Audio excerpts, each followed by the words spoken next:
I want to thank MR sir from the bottom of my heart. He has been so amazing. I was going to attend the conference last year, but unfortunately I couldn't, and I got the opportunity again this year.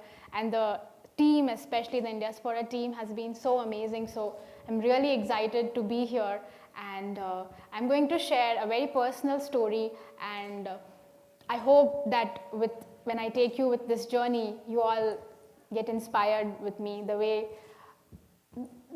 what I came to do here. So I'm going to take you back to the year 2002. I was 13 years old. This was in Rajasthan, Bikaner. I survived a freak bomb blast, and in that accident, I lost both my hands and severely injured both my legs. The injury to my legs was very extent. I had severe disfigurement, and I was not able to walk for almost 2-3 years. I was just 13, like I said, and the accident, the trauma that happened, the future that lie ahead of me, that I had to live with that body limitation, the fact that I had to go through the pain, everything that happened the next 2-3 years, I honestly don't have, it's been several years, so I don't think I'll be able to express it to you, the pain, but I think I'm not here to talk about the pain. I'm here to talk about what happened next. Fortunately, I had the support of my parents, especially my mother. She is a very strong woman, and her only thought at the time, I was sharing with MR sir yesterday, her only thought was, how do I take her forward from here? There were no regrets, there were no blames, no one was trying to ask the why questions. I mean, I would air quote, but the why questions, that why this happened to me, why did this happen to my child, or no one really focused on that. Everyone was focusing on, how do we get her out of this? What should she do next? So I was blessed with that family. I was blessed with that amazing mom, and I think that's what set the next few years of my life. But then that was the bubble I was in. I had to eventually step out of my house. I did. I went outside, I think, for the first treatment that I had to go. And I literally felt like I was an animal in a zoo, being stared at, being pointed, and with such faces that, oh my God, bachchi ke haath chale gaye, ab iska kya hoga, and a lot of comments. Everyone had already decided there that this girl's future is over, she has no future, no one is going to marry her. I was not just a disabled person, I was a woman with disability, and in India especially, I think that counts for double marginalization, because being a woman with disability, there were many more challenges, and I think everyone, whoever I met during that course, I had bandaged in both my hands, and both my legs they had external fixators, and I was a gory mess for close to 3 years. And I was just bedridden, and my parents literally used to carry me around everywhere. And everyone had, labeled me the disabled girl, the girl with no hands, and the girl with no future. I was shocked. I think that was the first time someone called me, I think that word is called apahej in Hindi. I didn't even know a word like that existed. No one in my family had used it for me. And I heard that word, and then I asked my mom, is that true? Is that who I am? Am I a dependent person? Is that what I am? Because that really shocked me. For all these years, for all those time when I was with my family, I didn't know that I had suffered a terrible loss. But when I went outside, I realized, I was told that I had, and now my life is over. And I cried profusely. I think I cried for days and days and days when people told me that that is what I am. Now fast forward 17 years, 2019, I earned a doctorate. I received the national award from the President of India called the Nari Shakti Puraskar. And most importantly, I learned to cook independently by myself. So today I'm here sharing this story with you, with all these things behind me. And I think that this journey, this accident, has taught me some great lessons. which I believe that if I share with you, I think all of you can relate to it. The 3 lessons that I learned, the first one was acceptance, the importance of accepting what has happened to you. The second lesson is the belief, or how do I put it, the hope of finding a silver lining in all the challenges that we face. And lastly, the spirit of never giving up. So these are the 3 lessons, most important lessons I learned, and I'm going to share how this shaped me. But before that, I think the most important lesson of all, I would say the bonus lesson of all, is humor. And I think humor is the medicine. It is the only pill, the medicine, I think, that helped me, my mom, everyone in my family, my extended family, my friends. That's what has helped us make this terrible loss just another day in our life. So I'm going to give you some examples. So I believe you must all have, we all know about the reality TV shows in India. So I was interviewed many times because of my accident, and it was a unique case, a girl losing both hands, and especially in where I come from. So, and eventually I also got I scored a state rank in my 10th, so I got a lot of media attention around that time. So I was somewhat of a celebrity back that time, and I used to get a lot of interview calls. So they would all come with requests about, we would want you to share your story with our viewers. So I will go set a mic, and I'll be all ready for the interview, and they'll ask me to share the story of the pain, the trauma that I went through, the accident and the loss.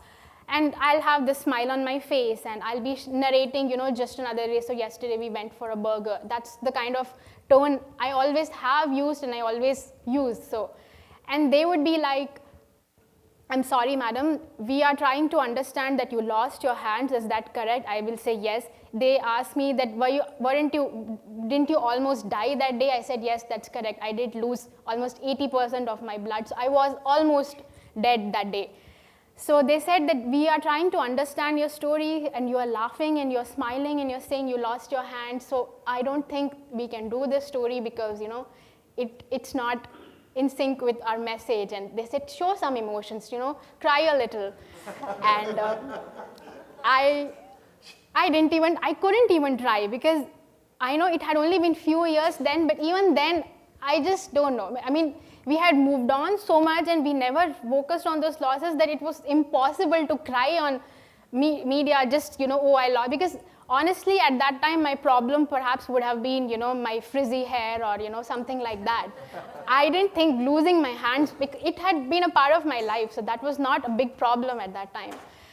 Eventually, a lot of people gave up, because then they said that you are not crying and you are not expressing anything, so we can't do this. We can't just have a robot talking that, we lost hands. So that is something we thought, something that was very funny for us. And another incident that happened, that often happens with my mom, when I was during my master's, I used to do a lot of report writing, and there was a lot of work, so much pressure at that time. And there were moments when I would tell my mom that, mom, in Hindi, so I would, if the situation goes out of control, you say, ye to haath se chala gaya. So often I would just be sitting and telling my mom that, mom, ye to haath se chala gaya. And then she'd be like, tumhare to haath hai hi nahi, to ab kahan se chalega? And I was fitted with prosthetic hands sometime, I think around 2 years after my accident. I used to do this funny thing. I didn't think of it. I want to let you know ahead that I did not think of this idea, but it happened to me, so then I started using it more frequently. So my prosthetic hands are till here. I'm a below elbow amputee. So there was this one time, a stranger, I think he was my mother's friend, who was visiting us, and my prosthetic hand, I had just come from college, and I had removed it, and I think it was under a pillow, so just the hand, the fist was visible. And that person did not know that I had met with an accident or anything. So he comes home, and then he freaks out, he jumps, and he falls down, saying that, how in horror movies you see just a hand coming out of somewhere. And we had the most amazing laugh. And after that, I just was so tempted. I used to use it on everyone who would come with all the judgmental aunties especially. I would use it on them. I enjoyed making fun. And I think, so here I am telling you that humor, definitely, I think if we do incorporate it, so the word hand had become a joke in our house. And I think that's what helped us heal. And then it just became a part of our life. Now coming back to I think the lessons that shaped me to be this person. So the first lesson I want to talk about is acceptance. So when I was a teenager, I think when I joined college for the first time, I don't believe there was anyone else with a disability, and I used to wear my prosthetic hands, I used to wear full sleeves, I used to cover every part of my body. My legs have the most scariest scars, and I used to make sure that I had covered every part of my body so that no one would notice anything. I was a pro in hiding my disability, and that's all I wanted to do. I wanted to pretend that I was normal, but that was exhausting. I was trying so hard to be someone that I wasn't, and it got so exhausting that one day I just realized that this is not who I am. I am trying to assume that this is my idea, this is the picture, this is my identity, but that was not my identity. My identity was I had lost my hands. It may take a while to do certain things. It may take a while I may even need to ask for help, but eventually maybe I can do it. So these examples, these incidents, that's what they taught me, that I had to, sooner or later, I needed to accept my body. I needed to know that this is the reality. This is the body that I go to sleep with every day. So why are you trying so hard to, that too, there are people who I don't know. I'm trying to pretend so hard. So I think that was the first and very important lesson in trying to move on, that accepting what are limited, our challenges. And I think this disability itself, I feel, some people consider it as a disability, like it's a disease or it's a problem. For me, it's a gift. I think my challenge, it's a gift for me, because now I need to figure out how to do something. So now it's how the innovators are. So they try to figure out how some things work. So now with these two hands, the makeup that I'm wearing, the dress, the way I've dressed up, it's all me. I figured out with these two stumps. I would like you all to close your hands, like when you're about to punch someone, like in a fist. Can you all just close both your hands in a fist? Yeah, exactly like that. So this is my reality, and this has been since I was 13, and now I wouldn't say my age, but I think you can calculate. But this is how I live, but I can do anything with these hands. And like I said in the beginning, I think my biggest and the greatest achievement is to be able to cook. So I needed to accept first that, this is what I can't do and this is what I can do. But the moment the door opened that these are the things you can do, I think it's the best feeling on earth. So the next lesson is always finding a silver lining. So this hand, you can see right here, I don't know if you can see, but there's a protruded bone in the front. And this bone was an accident, because they were supposed to, you can rotate this hand, I cannot rotate this hand, because the doctors, they were so busy trying to save my life, no one really noticed what they were doing with my hands. They stuck it together and there was really no protection. So this is just bone and skin on top, that's all. So if I do get hurt, I'm going to be in a lot of pain. But this is my one and only finger. Thanks to that amazing error the doctor made that day, this hand, I wrote my 250-page PhD thesis with this stump. And I mean,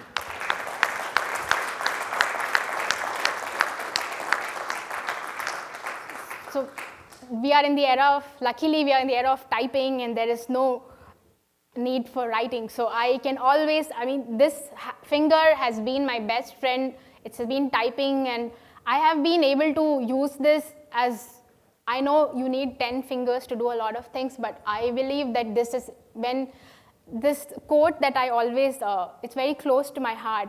The only disability in life is a bad attitude. It's a quote by Scott Hamilton. And when I see this finger, and when I see what I can do with this finger, then I read this quote, and I think that I don't have a disability. I think disability, to me, more is about the insecurities we have, the negative attitudes, and the fear that we have before we face anything. But if you don't have that, I personally believe that I may not have a disability. I think I have a challenge that I need to figure out. I just need to figure out how to do everything in my life. So the third and the last lesson is the power, I think, the power of never giving up. And I feel that has truly changed my life. The doctors were going to amputate my left leg because it was upside down on the accident spot. And luckily, my parents took me to a bigger city and they were able to save my leg in the next 3 days. And it took around 3 years to save both the legs completely. And when they did save, my doctor said that we have been able to save your legs, but we highly doubt that you'll ever be able to walk. And I did. Of course, I couldn't just let someone say that you can't walk, and I did walk. And then my doctors till date, they say that it is your mind, it's your spirit that's asking you to walk. Perhaps with these injuries, you may not. And I do know it. I do feel pain. I feel pain every day, every night before I go to bed. I have a lot of pain. But then if I don't walk, if I don't go to the places I want to go, the new lingo, the FOMO, fear of missing out. I have FOMO all the time, and I can't let that stop me from. I can't just let a doctor's diagnosis stop me from not walking. So I am sitting like this, and my doctors never dreamt that I would be able to walk. And I did one better. I also walked the ramp as a showstopper to promote accessible fashion. So I'm going to show some pictures here about all these things that I've shared. This is receiving the national award. The next, I got to meet the Prime Minister who congratulated me for the award. The next slide. I met Dr. Kalam when I got the state rank in my 10th standard. So he invited me to Rashtrapati Bhavan. This is my PhD thesis, and I think I have never been more proud of myself. And I think I'm showing my finger there. The next slide. This is walking the ramp as a showstopper, promoting. I've always been a person I've always loved fashion, and being a person with disability, I didn't want that to stop me from anything. So this promoting accessible fashion, I think, is perhaps, and being able to walk on the ramp. So this picture is very, very close to heart. Next few images are just something I wanted to share with you all. And I want to leave you all with a small, I think it's a Chinese proverb that I read, that there is an invisible thread that connects us all to what we are destined to achieve. The thread may sometimes stretch, it may even tangle, but it never breaks. So I connect very closely with this quote because the thread to my destiny definitely stretched for many, many years, and the challenges that I face every day, the reasons that I have to give up every day, they all come every day. But then I think it never breaks, and we truly do achieve what we are destined to achieve if we set our heart to it. And I think it takes a lot of guts to be different in this world. But I also feel that a person is only as disabled as the environment is and how the beliefs of the society is. So if together we all can make this world a more inclusive place, then people like me, I think there is just no stopping us. I love the word unstoppable, but it's also because of the inclusive society, the people that come and give us the opportunity. So I think here that I got this amazing chance to speak with you all, amazing. I think I have met some amazing leaders in the last 3 days. So the only message that I want to leave you all with is inclusion and seeing a person. I wrote this line when I was, I think, sometime in the hospital, that disability lies in the eyes of the observer and not the observed. So when you see someone with a disability, don't see them just as a disabled person, but see them more for their ability. So I think if we can make an inclusive place, I think people with disability can shine the most, the brightest. So thank you so much.